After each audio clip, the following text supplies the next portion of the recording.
The most important thing is that you have a cup that has a flat side. If you have something that's even slightly curved like this, you might be able to get results with 2 dice, but with 3 or more, it probably won't be possible because the curve will just be too much and they won't be able to stack. The second thing is that the curve of the tip of the cup or the ceiling is actually not super important. What's really important is that they're hugging the side of the walls as opposed to bunching up at the ceilings like so. This is something that that one tutorial I found online said is necessary, having a flat top, but I actually don't think that that's necessarily the case. And then the last thing to note is your dice. If you have more standard dice that have this little bit of a tapered edge, it will be possible to get results, but it is a lot more difficult to be able to do it consistently. And so if that's all you have, don't be discouraged. It's definitely possible. But if you are looking to buy new materials, then I recommend looking for casino dice because they'll have this more squared edge and it'll be a lot easier to stack. These are 16 millimeter, but if you have the money to spend, maybe get the 19 millimeter because it'll just look a little bit cleaner and probably be a little bit easier to do it consistently. So the first step that I recommend is starting with just 1 dice and learning how to scoop it and cradle it. So first of all, I recommend holding your pinky close to the lip of the cup. That way you can get a little bit more control. And then you want to slide it with your cup pretty angled so that you can really pick it up with that lip. And then you're going to want to switch the direction of your cup so that you can catch it with the ceiling. And then from there, you're going to have to get used to this motion of going side to side and cradling it. If that takes a little bit of a while to get down, don't feel discouraged. Some of the tutorials online undersell the amount of time that it takes just to get that first step down. Don't worry about that, but once you can do it with 1, then go on to 2 or more. From there, I recommend jumping straight into the motion of stacking it. And I wouldn't combine the 2 steps yet of cradling it and stacking it. I think that's a little bit too many moving pieces at once. But yeah, I first recommend placing them in a preset position of this vertical line, not touching the ceiling yet, but hugging the wall. And then get used to this motion of taking it from a parallel position that's parallel to the table and sliding it against the table. The runway that you're going to want to have is going to be about like a foot or so, or maybe 6 inches to a foot of sliding it.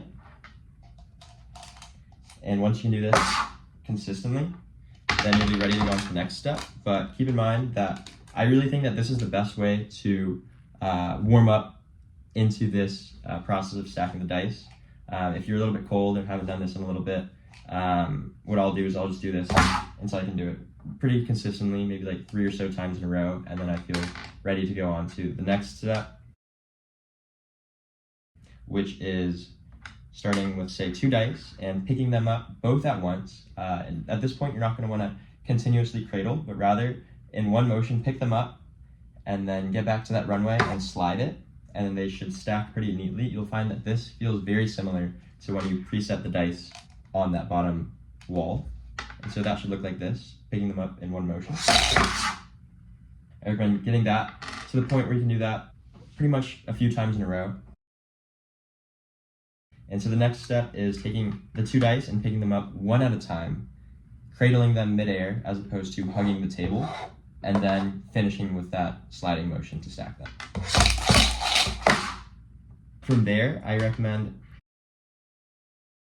going to 3 dice, but backtracking your steps a little bit. Rather than picking them up one at a time, I once again recommend having them up a little bit bunched up so that you can pick them all up in one foul motion. In the next motion, immediately jumping straight into the slide. And you're going to want to keep your lip basically touching the table at all times. This will just simplify this process of being able to stack them. And then from there, you can once again place them so that you can pick them up one at a time. I do think that the learning curve from going from bunched up and hugging the table to doing them separately and one by one and picking up your cradle so that it's in midair is probably the biggest learning curve between any of these steps that I've mentioned. So definitely give yourself a lot of time and a lot of leeway to make a lot of mistakes for that part.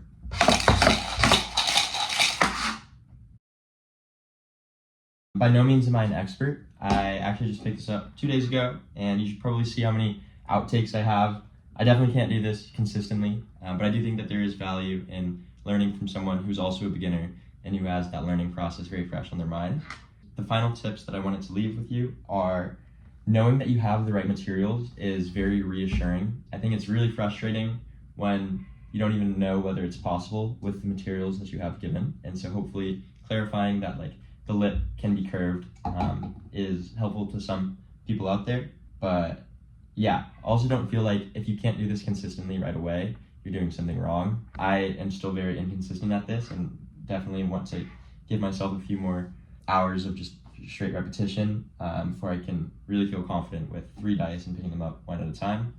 But yeah, good luck to you all.